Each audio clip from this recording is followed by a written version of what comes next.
Acne মানে আপনি যদি ডাক্তারি পরিভাষায় বলেন তাহলে আমরা বলি পাইলোসিবেশিয়াস ইউনিট, আমাদের মুখে যে গ্রন্থিগুলো আছে, সিবেশিয়াস গ্ল্যান্ড গুলো আছে, সেই সিবেশিয়াস গ্ল্যান্ড গুলো আপনার একটা সার্টেন এজের পরে, একটা বয়সে যখন বয়ঃসন্ধি আসে, তখন কতগুলো হরমোনাল অ্যাক্টিভিটির জন্য এই গ্ল্যান্ড গুলো অ্যাক্টিভ হয়ে যায়। তখন অয়েল সিক্রিশন বা সিবম সিক্রিশন শুরু হয়। এবং সেই সময় কোনো কারণে যদি সেই গ্ল্যান্ডের মুখগুলো ব্লকেজ হয়, তখন সেখান থেকে ব্রণ তৈরি হতে পারে। সেটা কিছুটা অয়েলি স্কিনের জন্য হতে পারে, সেটা কোনো হরমোনাল সমস্যার জন্য হতে পারে, সেটা অতিরিক্ত তৈলাক্ত কোনো কসমেটিক্স ব্যবহার করা বা কোনো অক্লুসিভ কসমেটিক্স ব্যবহার করার ফলেও হতে পারে। তো সব মিলিয়ে এটা একটা আমরা ডাক্তারি কথা বলি মাল্টি ফ্যাক্টোরিয়াল ডিজিজ। এখানে তো সিঙ্গেল একটা ফ্যাক্টর নেই, অনেকগুলো জিনিস আছে। আপনি কি ব্যবহার করছেন, আপনার লাইফস্টাইল কি, আপনার হরমোনাল স্টেটাস কি, সবকিছু মিলিয়ে আর কি এটা হচ্ছে। ব্ল্যাকহেডস আলাদা না, অ্যাকচুয়ালি অ্যাকনির কতগুলো স্টেজ থাকে। আমাদের ডাক্তারি কথায় আমরা বলি কোমেডন্স, কোমেডন্স বলি, প্যাপিউল বলি, পাস্টিউল বলি। মানে তার মধ্যে কোমেডন্স এর দুটো টাইপ হয়, একটা হচ্ছে হোয়াইট কোমেডন, একটা হচ্ছে ব্ল্যাক কোমেডন বা ক্লোজ কোমেডন, ওপেন কোমেডন। এই ক্লোজ কোমেডন গুলো হচ্ছে হোয়াইট হেডস, আর যেগুলো ওপেন কোমেডন্স সেগুলো যখন মুখগুলো খুলে যায়, এই যে পাইলোসিবেশিয়াস ইউনিট বা সিবেশিয়াস গ্ল্যান্ডে যখন মুখগুলো খুলে যায়, তার উপর তার মধ্যে কতগুলো ফ্যাটি অ্যাসিড জাতীয় কেমিক্যালস থাকে। তো সেই ফ্যাটি অ্যাসিডস গুলো যখন হাওয়ার সংস্পর্শে আসে, তার অক্সিডেশনে, তাছাড়া মুখের যখন একটুখানি কি বলবো ডাস্ট পার্টিকেলস অ্যাকিউমুলেট করে, তখন ওটা দেখতে আপাত দৃষ্টিতে কালো মনে হয়। তো সেটা অ্যাকচুয়ালি ব্ল্যাক হেড। ডাক্তারি কথা আমরা বলি ওপেন কোমেডন্স। এটা অ্যাকনির একটা পার্ট। মানে অ্যাকনির অনেকগুলো স্টেজেস থাকে, তার মধ্যে একটা স্টেজ হচ্ছে ওপেন কোমেডন বা ক্লোজ কোমেডন, আর একটা যেটাকে আমরা সাধারণ ল্যাঙ্গুয়েজে বলি black heads are white heads.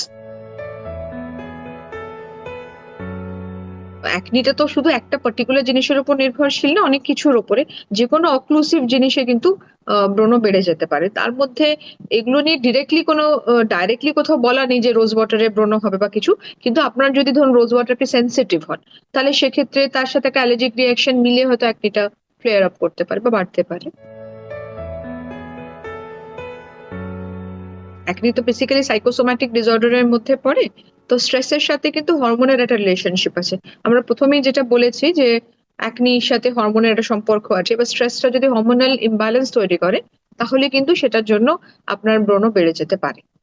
সুতরাং স্ট্রেস রিলিফটাও কিছুটা দরকার, যে জন্য আমরা অনেক সময় দেখবেন একনির নিজের স্ট্রেস তৈরি করে। কারণ আপনার ছোট একটা স্মুথ স্কিন, সেটা হঠাৎ করে একটা বয়ঃসন্ধির সময় যখন ব্রণ তৈরি হতে শুরু হয়, তখন সেইটা নিজের স্ট্রেস তৈরি করে, আবার সেই স্ট্রেসের জন্য ফার্দার একনিও বাড়ে। আপনি স্কুইজ করলে সেই মুহূর্তে হয়তো আপনি ভাবলেন ভেতরে একটা জমাট বাঁধা জিনিস থাকে, সাধারণত যেটা ব্ল্যাক হেডস বা হোয়াইট হেডসে থাকে, আপনি পিম্পল পপিং বলা হয়। তো সেই যেটা আপনি যখনই টিপে বার করে দিলেন, হয়তো সেই মুহূর্তে মনে হলো যে উঁচু যে ব্যাপারটা ছিল সেটা বসে গেল, কিন্তু তার মানে এই যে আপনি প্যাসেজটা খুলে দিলেন, সেটা কিন্তু ইনফেকশন কে প্রবেশ করার একটা জায়গা আপনি তৈরি করে দিলেন। তার ফলে ইনফেকশন তো হতেই পারে, তাছাড়া এক যখন সেরেও যাবে, সেখানে স্কার হবার সম্ভাবনা কিন্তু অনেক বেশি থাকবে। সেটা পিগমেন্টারি ডিসঅর্ডার, কালো কালো দাগও হতে পারে, আবার ছোট ছোট ফুটো ফুটো গর্তের মতো আকার নিতে পারে। সুতরাং একনি পপিং বা একনি কে ফাটিয়ে দেওয়ার যে কনসেপ্টটা থাকে, সেটা একেবারেই রেকমেন্ডেড না, একেবারেই কেউ যেন চেষ্টা সেটা না করে।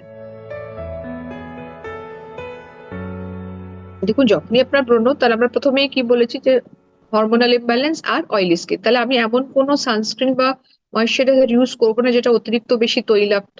তো সেটা আমরা করবো না। কোনো অক্লুসিভ ময়শ্চারাইজার, কোনো সানস্ক্রিন যার মধ্যে কতগুলো কেমিক্যালস আছে, দে ক্যান কজ অক্লুশন, সেগুলো আমরা করবো না। তাছাড়া আরো কতগুলো কম্পাউন্ড থাকে, তারা দে আর নোন ডাইরেক্টলি, তারা তারা হয়তো অক্লুশনও করছে না, তেল তেলেও নয়, কিন্তু তাদের they have got some acnegenic potentiality. তো সেগুলো বাদ দিয়ে মানে আমি যেটা ইউজ করবো, that should be light, non greasy, basically preferably gel বেসে হলেই ভালো হয়। তাহলে কি হবে, তাহলে এই যে আমরা যে প্রেসিপিটেটিং কারণগুলোকে বলছি, সেটাকে যখনই আমরা অ্যাভয়েড করতে পারবো, আহ তখন সেটা আপনার কমিয়ে দেবে আর কি। অ্যাকনি ট্রিটমেন্টটা নির্ভর করবে স্টেজ অফ অ্যাকনির উপর, সিভিয়ারিটি অফ অ্যাকনির উপরে, কি প্রেসিপিটেটিং ফ্যাক্টরস আছে তার উপর। ধরুন কারোর একটা হরমোনাল ইমব্যালেন্স আছে, তাহলে আমি শুধু বাইরে থেকে ব্রণ চিকিৎসা দিয়ে তো খুব একটা তার লাভ হবে না। সেক্ষেত্রে আমাকে তার আন্ডারলাইং কজ অফ অ্যাকনি, সেটা ধরুন হরমোনাল ইমব্যালেন্স আছে, দরকার কোনো গাইনোকোলজিক্যাল ডিসঅর্ডার আছে বা কোনো ওই ধরনের, তাহলে প্রথমত সেটা ট্রিট করতে হবে। দ্বিতীয়ত ধরুন সে কতগুলো মেডিসিন খাচ্ছে, তার সেই পার্টিকুলার মেডিসিনস গুলোই একনির কারণ, তাহলে সেই মেডিসিনটা যদি এমন মেডিসিন হয় যে সেটাকে অ্যাভয়েড করা যায় বা তার কোনো সাবস্টিটিউট দেওয়া যায়, তাহলে সেটাকে আমি অ্যাভয়েড করলাম। তারপরে আসবে স্পেসিফিক থেরাপি অফ অ্যাকনি। সেখানে যেটা আমরা প্রথমে বলছিলাম যে মেনটেনেন্স অফ, আপনি অয়েলি জিনিসগুলো ইউজ করবেন না, অয়েলি ময়শ্চারাইজার না, অয়েলি সানস্ক্রিন না, প্রপার ক্লিনিং এগুলো করুন। তারপরে আসে ট্রিটমেন্ট, যেটা ট্রিটমেন্ট প্রপার আমরা বলি মেডিসিনাল ট্রিটমেন্ট। সেটার মধ্যেও ভাগ আছে, সেটা আপনার কোনো লাগানোর ওষুধ হতে পারে, জেল হতে পারে, লোশন হতে পারে। আবার ধরুন কারোর অ্যাকনি খুব সিভিয়ার আছে, তাহলে আমরা সেক্ষেত্রে ওরাল মেডিকেশনস এরও সাহায্য নিয়ে থাকি। তাছাড়া কতগুলো স্মল আমরা বলি মাইনর প্রসিজার্স আছে, যেখানে ডার্মাব্রেশন করা যেতে পারে। তারপরে ধরুন সাইন্টিফিক ওয়েতে অ্যাকনির যে কোমেডনস গুলো আছে, কোমেডন এক্সপ্রেশন করা যেতে পারে, মানে সেগুলো হচ্ছে তারও পরের ব্যাপারটা। তবে আমরা মূলত যেটা করে থাকি ওই লোকাল অ্যাপ্লিকেশন, সেটা নানান ধরনের মলিকিউলস ব্যবহৃত হয়। আর ওরাল কিছু কিছু মেডিসিনস আছে, যেমন অ্যান্টিবায়োটিক্স কিছু ব্যবহার হয় যদি অ্যাকনিটা খুব ইনফেক্টেড হয়। তাছাড়া কতগুলো ওষুধ আছে, রেটিনয়েডস ডেরিভেটিভস আছে, সেগুলো আমরা যেখানে ব্রণর যে মেন মেন প্যাথোফিজিওলজি সেটার উপর কাজ করানোর জন্য সেখানেও আমরা সেগুলো ব্যবহার করে থাকি। একটা বিশেষ পার্টিকুলার মেডিসিন বাট সবার জন্য ক্ষেত্রে প্রযোজ্য না, আমরা বলি ইন্ডিভিজুয়ালাইজেশন অফ দ্য ট্রিটমেন্ট। প্রত্যেকটা মানুষের আলাদা আলাদা সিনারিও থাকে, সেই অনুযায়ী আমরা ঠিক করি যে একটা বিশেষ ধরনের ট্রিটমেন্ট তাকে কি দেওয়া যায় না দেওয়া যায়, সেটাতে ঠিক করা।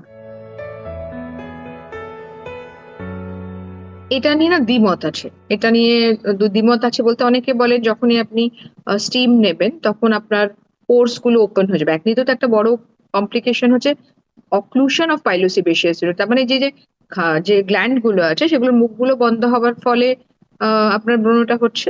তাহলে এবার আমি যদি স্টিম নিই, তাহলে স্টিমটা নেওয়ার ফলে কি হয়, পোর্স গুলোর মুখগুলো একটু আলগা হয়ে যায়।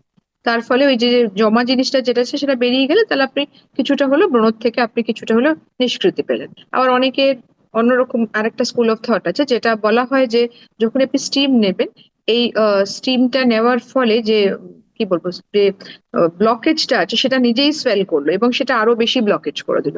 তো এটা দুটো রকম থিওরি আছে। তো তবে জেনারেল বিলিফটা হচ্ছে যে mild steaming of acne can to some extent lead to relief. সেটা কিছুটা ওই অয়েল গ্ল্যান্ডের উপর, ডিস্ট্রিবিউশন অফ অয়েল গ্ল্যান্ডের উপর ডিপেন্ড করে। আপনি ধরুন এখন ধরুন কেউ খুব মাথায় তেল দিচ্ছে ধরুন, তাহলে তার অ্যাকনিটা মেনলি হয়তো, বা মাথায় খুব ড্যান্ড্রফ আছে তাহলে অ্যাকনি তার কপালের দিকে থাকতে পারে। তবে জেনারেলি টিনেজ অ্যাকনি গুলো সাধারণত কপাল, নাক, গালের দুপাশে, এগুলো টি জোন আমরা বলি থাকি। তো সেইখানে অ্যাকনি হতে পারে। আর একটা অ্যাকনি দেখবেন এই ম্যান্ডিবুলার অ্যাকনি আমরা বলি, বা এগুলো সাধারণত হরমোনাল, মাঝবয়সী মহিলা, ওই দাড়ির জায়গাটা যেটা ম্যান্ডিবল এরিয়া আমরা বলি, সেই জায়গাটায় ব্রণ হয়। তো সেগুলো বেশিরভাগই হরমোন বেস, তো সেটা কিছুটা ডিফার করে।